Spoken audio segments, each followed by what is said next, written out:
Събитията, случили се в Далечния изток по време на най-мащабния конфликт в историята, често остават в сянка на сраженията и политическите маневри в Европа и Северна Африка. Но подвигът на филипинския народ, който, намирайки се в най-тъмните си дни, намира сили да се противопостави на мощната японска империя, остава впечатляващ пример за триумфът на човешката воля.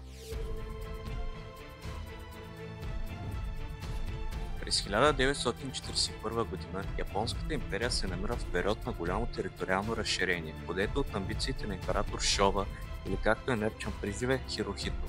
Завзети и присъединени били източните китайски провинции, остров Тайван и Корейският полуостров.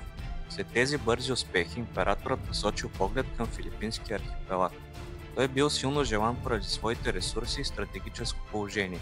Подчиняването на Филипините бил улеснило комуникационните връзки между новозавладяните територии и Токио. Щял да бъде изспрян достъпът на САЩ до Южно-Китайско море и оттам до целия азиатски континент.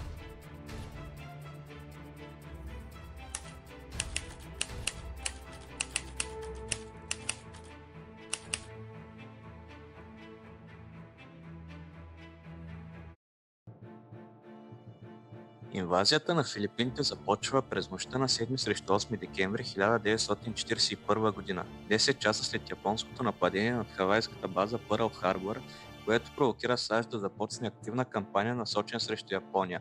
Офанзивата започва с бомбардировки над северните острови, като цели са военни съоръжения, включително американските бази Кларк и Уилям Бейкър. Първата седмица не се водят активни сражения.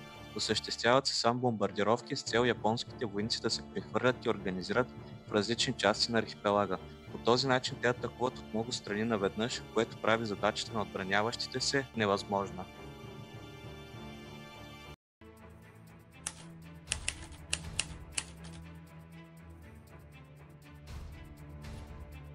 Агресивната офанзива започва на 22 декември, когато японските войски преминават залива Лингаен и побеждават зле подготвената филипинска войска. Тази победа открива пътят към Манила. Столицата се предава 4 дни по-късно, след като войските от север се съединяват с тези, акостирали на запад, на остров Лагаспи. Притиснати до стената, малкото останала войска, съставена предимно от американски войници, командвана от генерал Дъглас Макартър, се прегрупира на полуостров Батан. Обсадата на Батан започва на 4 януари 1942 г. и продължава до 9 април. След 3-месечна битка американските сили капитулират поради изчерпването на запасите. Генерал Макартър се евакуира в Австралия и се зарича, че един ден ще се върне за реванш. Капитулацията води до печално известният марш на смъртта. Близо 80-хилядната пленена филипинска армия е принудена да марширува близо 60 км през пустините и джунглите на островите. Маршът води до смъртта на хиляди поради тежките условия на глад, жажда и жестокостите, прилагани от японските войници. След падането на Батан, японците не срещат повече съпротива и установяват цялостна окупация над Филипините. За народа от архипелага започват тежки години на японско господство. Империята изземва ресурси, лишава местните от храна и ги принуждава да се трудят безусловно. Животът на филипинците е изключително тежък. Мнозинството е подложено на екзекуции и репресии.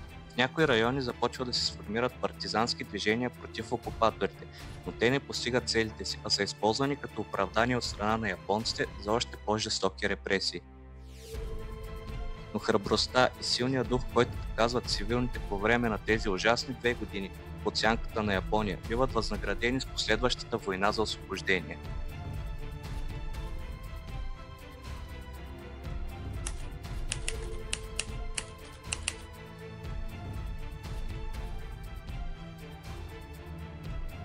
След успешните кампании, които САЩ провежда в Гуам и Марианските острови, започва подготовка за отвоюване и на Филипините. Операция Мускетар започва на 20 октомври 1944 г.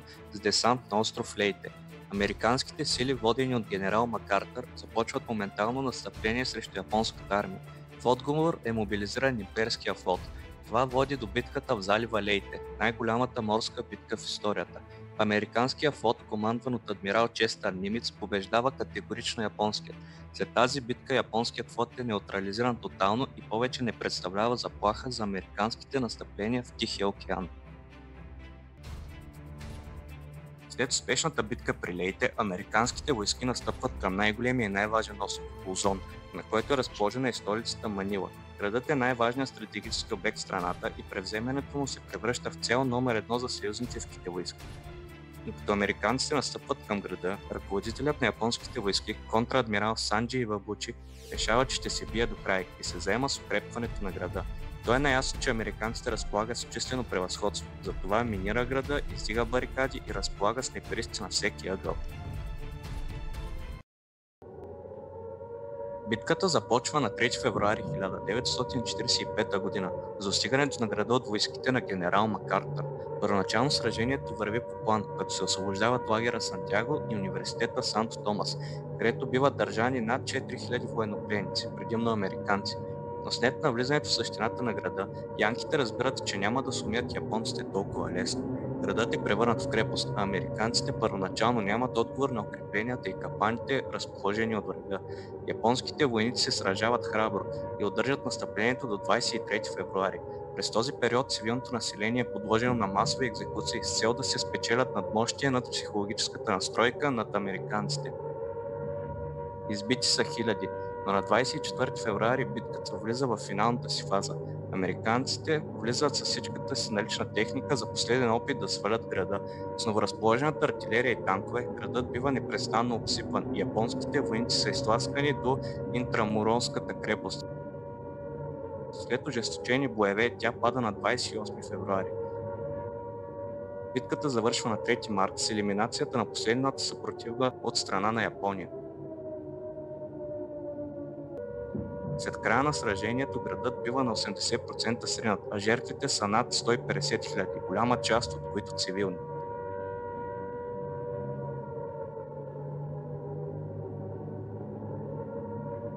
След падането на Манила, японците не са в състояние да окажат голяма съпротива и останалата част от страната бива лесно предадена в американски ръце. Японските гарнизони не се предават и воюват до лятото на 1945, когато са окончателно разбити.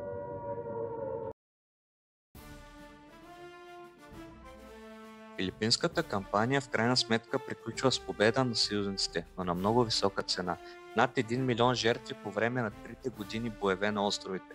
Въпреки това, победата отслабва значително японската империя, което води до нейната по-нататъчна капитулация и краят на най-голямата война в историята на човечеството. През 1946 г., след края на войната, Филипините получават окончателно своята независимост, а Дъглас Макартър изпълнява своето обещание да върне свободата на островната нация. Освобождението на Филипините остава една от най-важните военни операции в Тихоокеанския театър и преломен момент за изхода от войната и историята на света ни днес.